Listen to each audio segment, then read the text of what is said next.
Alrighty, so let's begin our day. We're going to talk about friction a little bit today. So we're going to learn some properties about friction, and you're going to be able to solve mu equals FF over Fn problems. Now, correct me if I'm wrong. I'll blame it on the concussion again. I think there's mu equals FF over Fn problems in grade 11. Am I correct? Okay, so basically we're going to take that and sort of expand on that knowledge from grade 11 and utilize that, especially on ramps. Okay, Jake, the handouts are up here. Halfway up here. All right, so let's just jump right in here. So probably a good deal of this is review then from grade 11 about friction. So just, I guess, some brief reminders. And again, please don't feel the need to write down every word, right? It's all going to be, I'll even post this as a PDF if you want, kind of thing. So just sit back and maybe jot down one or two things that you might think are extra important. So friction, what is it? A force that resists motion. It involves objects that are in contact with each other. There must be contact.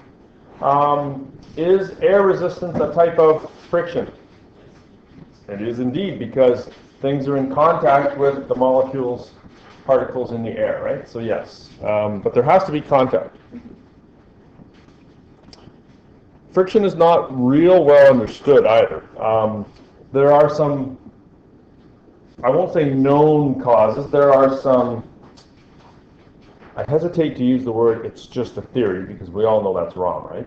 There are theories about friction. They're still gathering evidence to turn it into a more robust theory.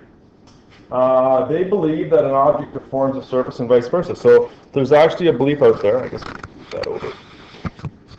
There's actually a belief out there that, you know, when you've got a book like this on a table, it actually sort of makes the table indent. Okay? Well, that's the theory. That's the thinking. The belief is that there's a plowing force required to move the object over the deformation. In fact, one could argue that, in fact, you're going uphill, up a ramp. Right? There's thought that irregularities interlock and offer resistance to movement. So that, in other words, the surface of the book or the block or whatever is pretty rough, and the surface of the table is rough, and they sort of, you know, kind of lock together kind of thing. And that kind of makes sense because things that have rough surfaces, like sandpaper, for example, I suppose, if you got sandpaper over rough wood, there's a lot of friction, right?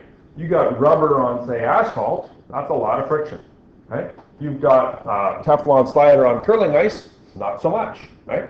Very smooth surfaces. There is some thought as well that you can actually get the surfaces so smooth that it actually increases friction. What do you think would cause that? I might be coming up in another slide there, it sort of popped in my head. Why would making it so smooth increase friction, do you think? A lot of contact, that's true. You might get sort of like a vacuum effect, kind of like, you know, if you put like a rubber mat on a table, that kind of thing, right? You might get intermolecular forces involved here because they are literally that close together, kind of thing. So it's not real well understood, nor do I expect you to sort of have a working knowledge of advanced theories of friction, kind of thing. I do, however, expect you to know that starting friction is the maximum frictional force between stationary objects, right? We all know that when you're trying to push something against the floor or across the floor, when is it hardest to push? At the start, right? We all know that just from basic experience. And there's a couple reasons for that. One is because of the starting friction here, but the other one is because of inertia, right? It's harder to get an object moving. You need more force to actually accelerate it. Once you get it up to speed, you only need enough force to keep it moving against the force of friction. Regardless, starting friction is the maximum frictional force between stationary objects. And sliding friction is the frictional force between objects that are sliding with respect to each other. Now, in everyday life, we tend to deal with rolling friction, right? Fortunately, man has invented the wheel to reduce friction. Which one of those two things is rolling friction? The answer seems obvious. And it's kind of not neither. In fact, I was at an in-service one time where the guy was talking about how rolling friction is actually a type of starting friction because you've got the wheel, right? And it's in contact with the surface right there. And as it rolls, what you've got is a new part of the wheel that is starting to slide against the surface. And I'm like, okay, I don't know about that. But regardless, we're not going to deal a whole lot with rolling friction. We're just going to assume everything that's moving is sliding, just for ease. Okay? If you want to go be a Sheldon and a Leonard, go ahead. You'll have to deal with that. Come back and tell me how that works for you. I'll be gone golf. Okay, so some properties friction. Now, by the way, all of this stuff pretty much comes right out of this handout, right? So, like, if you're having trouble sleeping tonight, you could certainly read this. All this stuff comes from here. Okay, and in fact, if you flip the page over, you'll notice that the start of page 2 says properties of friction, which are identical to the ones that are on the screen. So really what I've done is I've taken this little handout and sort of condensed it down. So it's your choice how you want to deal with that. So friction acts parallel to surfaces that are in contact. Now that's kind of key right there. And if all you want to do is highlight it on the sheet, that's wonderful as well, right? Friction acts parallel to the surfaces. Pretty much common sense when you're talking about a flat surface. When you're on a ramp, you have to sort of stop and pause and think about it for a second, right? Friction acts parallel to the surface that are in contact in the direction opposite to the motion of the object or to the force tending to produce such motion. So if it's moving, it's in the opposite direction, but what if it's not moving? Well, it's still opposite to the force trying to move it. If there was no friction, which way would it move? That way. There is friction, so which way is friction? The opposite way. You can look at it that way as well. Does that make sense? I think it's pretty straightforward. I've probably overcomplicated it.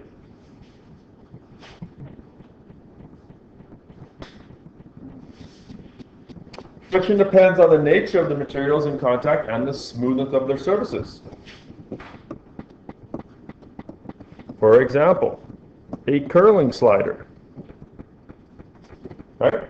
If you've ever curled with a Teflon slider, a plastic slider, you know there's not much friction, but in fact you can still feel it. You can still sort of feel a little bit of vibration. Has anyone ever curled with a stainless steel slider before? I tried it once. I didn't like it because it's crazy slippery. Because first of all, it's much harder, right? Think about a stainless steel sort of surface, right? And you're stepping on it, it's very hard. Plastic one sort of kind of goes a bit like this, kind of moves a bit with your foot. Crazy slippery. So the nature of the materials and the smoothness of the surfaces. Now, there has to be two, right? So you can't come up with a frictional coefficient for, say, ice, because as I just demonstrated, ice in a Teflon slider is different than ice in a stainless steel slider. Or rubber tire on asphalt is different than the rubber tire on concrete. And it depends on the kind of concrete as well. Okay? It depends on the temperature, depends on the humidity, depends on how much moisture there is on the road. Lots of depends. Sliding friction is always less than or equal to starting friction. That is always true. But remember that sometimes it might be equal. Sliding friction is less than or equal to starting friction.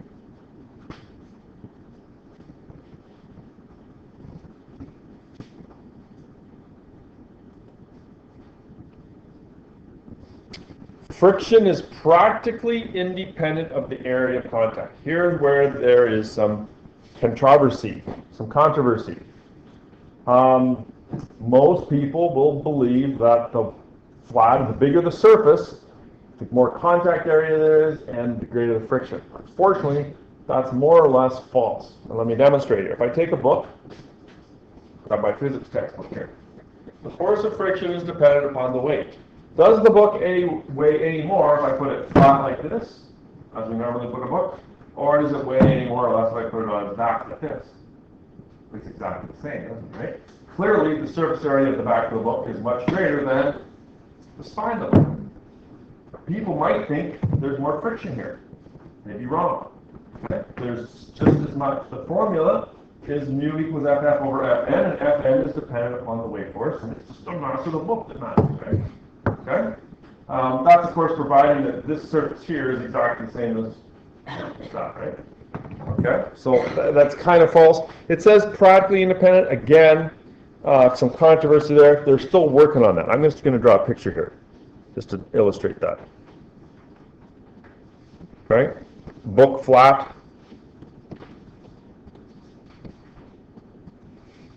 Book on spine. I gotta put that down so I can actually get it up. Book flat or book on spine, right? Again, some controversy there. They're still working on that. Don't worry about it. Starting or sliding friction is directly proportional to the force pressing the two surfaces together, i.e. it's Fw. It should be not be an apostrophe there. The grammar police would come after me. It's weight force, right? Starting and sliding friction is directly proportional to the force pressing the two surfaces together, which is its weight, which is of course dependent upon its mass. The coefficient of sliding friction, the ratio of the force of sliding friction to the normal force. And I think there was an episode of Big Bang not long ago that I watched where the words coefficient of friction were uttered. And once again, I was the only one laughing. Hopefully you'll laugh at that episode now.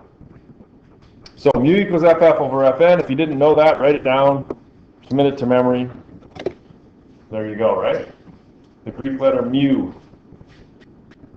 FF stands for force of friction. Fn stands for, whoopsie, thought it was only going to be coming up there. FF is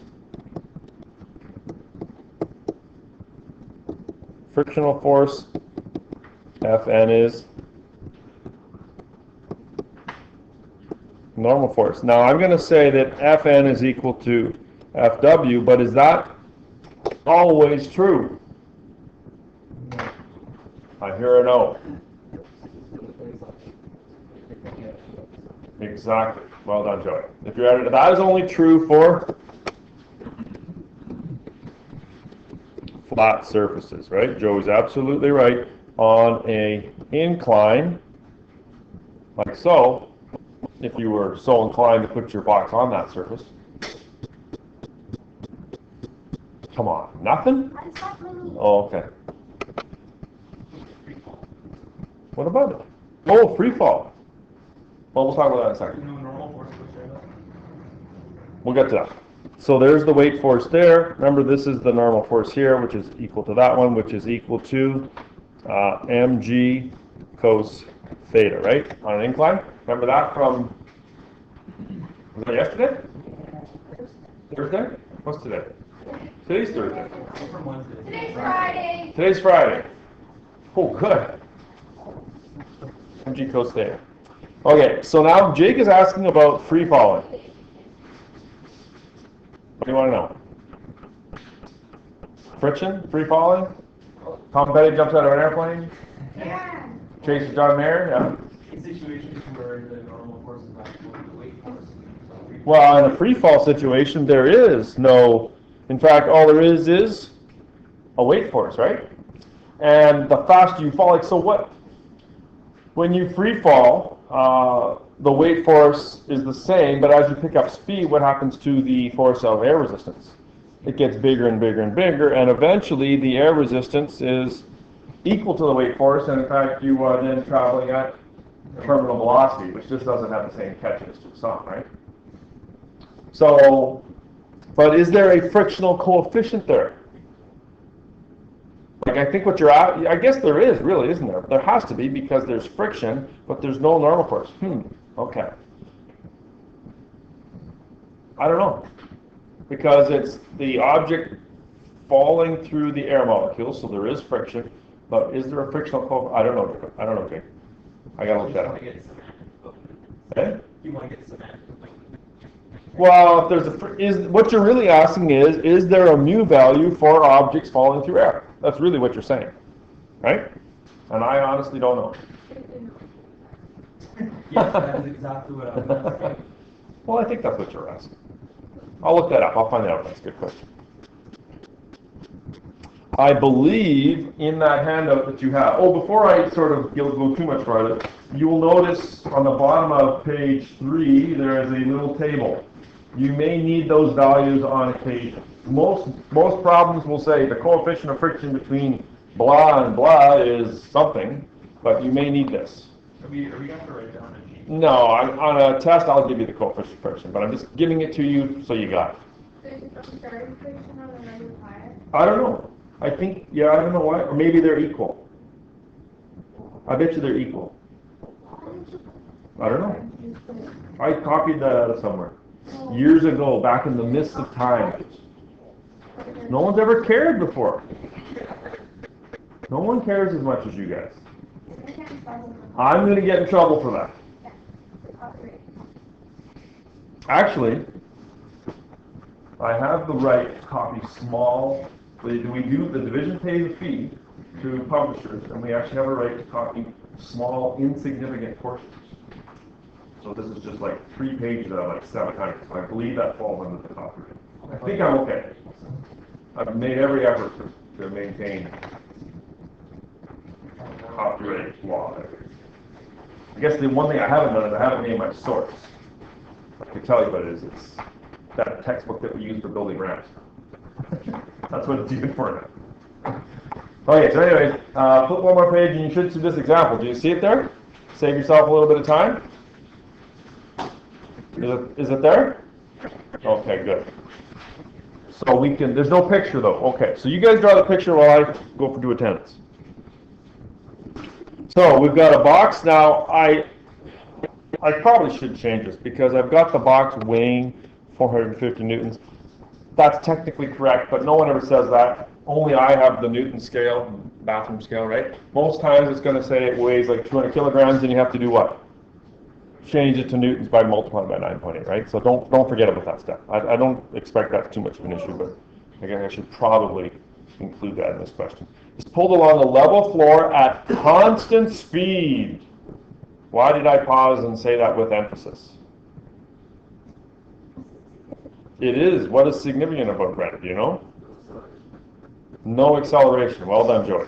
In fact, the A is 0, which means that the F net is 0. When you see the words constant speed, breathe a sigh of relief because the question just got easier.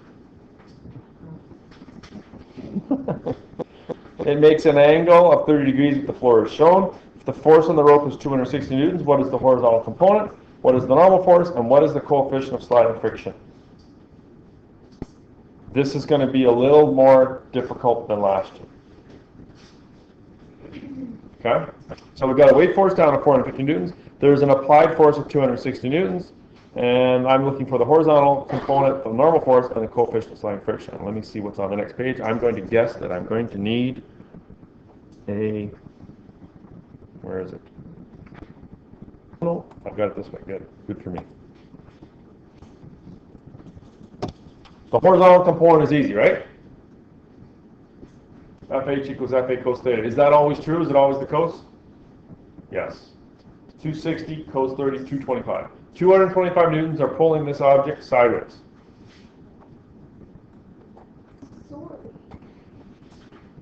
Now, here's where things get a little more challenging. The normal force is the difference between the downward force of the block's weight, the weight force, and the vertical component of the rope. Don't start writing, let me explain. As you pull that rope, part of it is pulling it sideways. That would be the horizontal component, but because you're pulling at an angle, part of that force is actually doing what? Lifting it up, right? And you can imagine, you can think, if you're moving something heavy, like if you're sliding something heavy across the ground, what helps that? If you've got someone else, or even if you can do it, if you've got someone to sort of lift it up, what does that do? It reduces the friction. It makes it easier to push, doesn't it, right? If someone lifts it up, you're providing some of that normal force. Horizontal component. This one here, right? So the vertical component lifts up the object. The weight force, of course, remains the same. Because you're providing some FV, what happens to the amount that the floor has to hold up with? Less. The floor has to do less work. You're taking some of the floor's job over. Okay? And because... Excuse the interruption. With all grade 9 students, please refer to the multi with the last name starting from A to K. Thank you. Okay, so does this make sense? The vertical component reduces the amount of the normal force, which in turn reduces the amount of friction. So, what is FV? I probably got all this stuff probably. There it is right there. Oh, I got this out of order, don't I? Remember how I said it was constant velocity? Yeah, I got this out of order, don't I? Every year I say, oh, I gotta fix this. And then every year I start to fix it, and then someone comes to ask me a question. Fix it now. No, I'm in the middle of this. Just give me 10 minutes at the end to fix it. Since it's moving at a constant speed, the force of friction is equal to the horizontal component. The friction force is 225. I don't think it actually asked for that in part A. Here's the normal force. Now, oh yeah, I gotta fix this part. This right here is equal to what? That vertical component, right? This is equal to FA sine theta, or 260 sine 30. Why sine? Because it's opposite. Okay, so we find out that vertical component here, 260 sine 30. Can someone help me out with the math there? 260 sine 30? Oh, I can probably figure it out here. 130. Am I right? Because I have all the sine tables memorized in my head, right?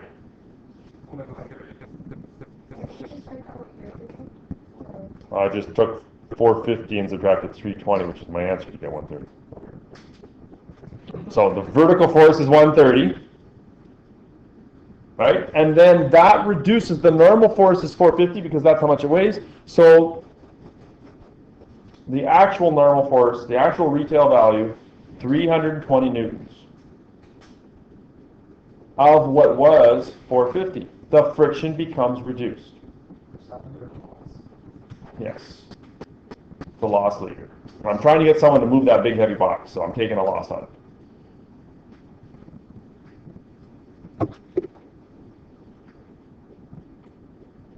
So part C is to find mu. Now we'll just put all the pieces together, I think, right? There it is there. Mu equals FF over Fn. The FF is equal to the horizontal component. Why? Constant velocity is your friend.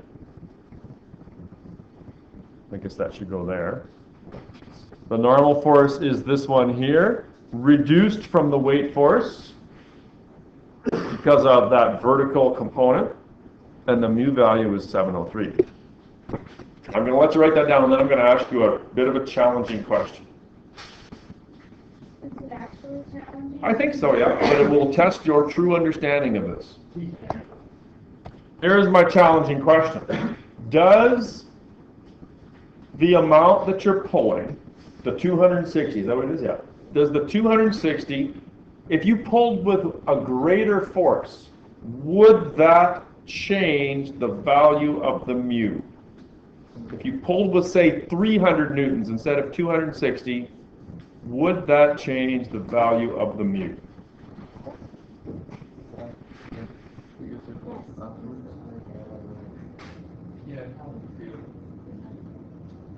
I'm hearing a lot of yes. Say again, Joy?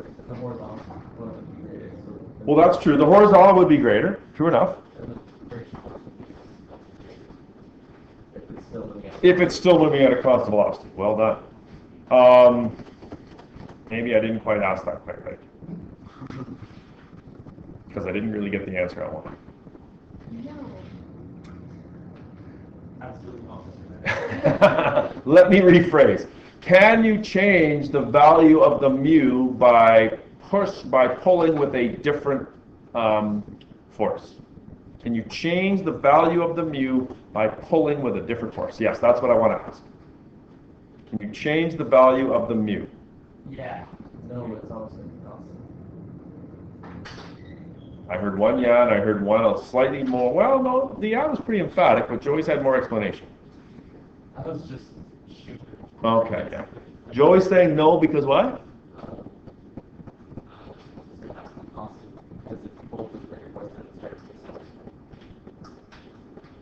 Okay. So are you saying, Joey, that the frictional coefficient between two surfaces is always constant regardless of how much a person pushes or pulls. Or say the coefficient of friction is constant regardless of how fast an object, say a car, is sliding along the surface of a road. Like, does the coefficient of friction change if a car drives faster or slower? Of course not. But a more upwards angle would. I thought you had it, but the coefficient of friction is always constant. I said this would be challenging, right? The coefficient of friction doesn't change. Okay? If you pull harder, the 0.703 is the same. If you pull harder, then all that happens is the friction force will be reduced or increased depending on whether you're pulling more or less.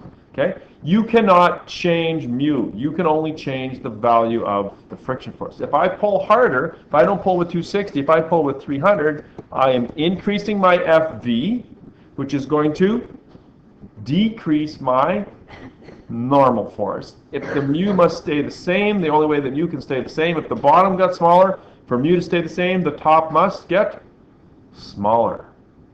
In other words, if I lift with a greater amount of force, I reduce friction even more, right? Like if I'm pushing a great big giant crate, right? And Anderson comes over to help and he lifts up, he's like, he's not really too into it, he just kind of lifts a little bit, right? It doesn't reduce friction much, right? But if he calls over a couple more people and they really lift it up, then that does what? It reduces the friction, but it doesn't change how slippery the floor is, and it doesn't change how smooth the crate is. Does that make sense? I know I've probably gone maybe too far, but my point is that mu can never change. Mu between road and rubber and Teflon and ice, or steel slider and ice, is always the same. The only thing you can change is the friction force. You can reduce friction, you can't reduce frictional coefficient. Unless you change the nature of the surface, right? If you add oil or something like that, or water, then you can change coefficient of friction. I'm seeing a lot of blank stares. I'm going to have to come back to that. It'll probably come up in exercises as we go. Let's move on. Oh yeah, last thing. No, there's no units on mu because why? Newtons cancel out, right? So there's no unit for mu. It's just a ratio. It's newtons over newtons. No mu. Let's look at example number 2. Oh yeah, this one always gets people. Okay, you have this example here. A wooden block weighing 130 newtons rests on an inclined plane as shown. The coefficient of sliding friction. Hi, Tim. Oh, I was paused that entire time. FD is equal to FF. Constant velocity, right? That's all you need to know.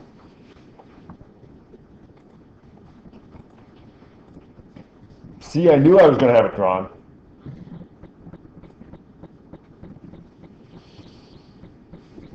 I'm going to just let you write that down and then maybe just bask in the elegance of that. Just write it down and I will explain, don't worry, but just enjoy how wonderfully simple that is. So for those of you that are still a little confused here, let's go through this. FD is equal to FF, right? FF over Fn. That looks surprisingly similar to mu. If I redraw that triangle and put FD in there and put a theta in there, well, what is FD over Fn? Well, that's opposite over adjacent, which is tan theta. Opposite over adjacent. So tan theta is equal to FF over Fn or mu. In other words, it's just mu is equal to the inverse tan of, theta is equal to the inverse tan of mu. That's all there is to it. At 32 degrees, the object will do what? Slide down the ramp at a constant speed once it's already gotten going. Pretty much useless information. There's no doubt about that. Or is it? Do you think, and this is a little ways down the road here, do you think that the guy that designs the roads, think about those big overpasses in the States. You know those big ones that I'm talking about? Right? Like I know when we go to Arizona to see my parents in the wintertime, I'm always like both terrified and amazed at those overpasses. Because like, it's just this great big giant concrete arm that I'm gonna drive over. Scares the daylight out of me, right? But does the angle on those, like, because when you go up those, right, or even just think about the ramps, when you're coming from Winnipeg there, and there's that cloverleaf, right at the perimeter highway, there's a pretty good incline on that, isn't there? Does that matter? Like, has someone figured that out? The answer is absolutely yes. For Manitoba winters, that angle matters huge because sometimes there's no friction on Manitoba roads. And you better not slide down. For me? Okay, yes, engineers have to know that stuff. And a friend of mine is a civil engineer. I was talking to him one time about this. Oh, he says, I got the perfect document for you. You can show it to the kids. So he emailed it to me. It's like 74 pages long, right? And it's full of mumbo jumbo engineering stuff. I'm like, yeah, I'm not showing this to the kids. I don't even understand this, right? But this is a big deal in civil engineering, this stuff. The angle matters huge. It's not just, yeah, whatever, that's it matters. When you go around the corner at St. Rose, you stop and look. It's not flat. It's at an angle. It's like it's banked. Like when you watch NASCAR, you think those angles on the NASCAR turns are engineered to be at a correct angle? Absolutely. It matters. Okay, I'll stop that. I'll stop my rant. Blah, blah, blah, blah. What happens if the angle is greater than 31.8? It's going to accelerate. What happens if it's not equal to 31.8? Like if it's only 30? It doesn't slide at all. It just stays there, right? Okay, I'll be quiet. You have, at the back of that page, and you don't have a ton of time left, and I apologize, there are some friction questions to test your thinking about friction. There are some problems. There is a QR code that I really hope works. On the very back are the answers to said questions. Please don't just copy them out, like, I think you guys are smart enough to know how to do that. No. The QR code goes to the handwritten Mr. Bennett solutions, right?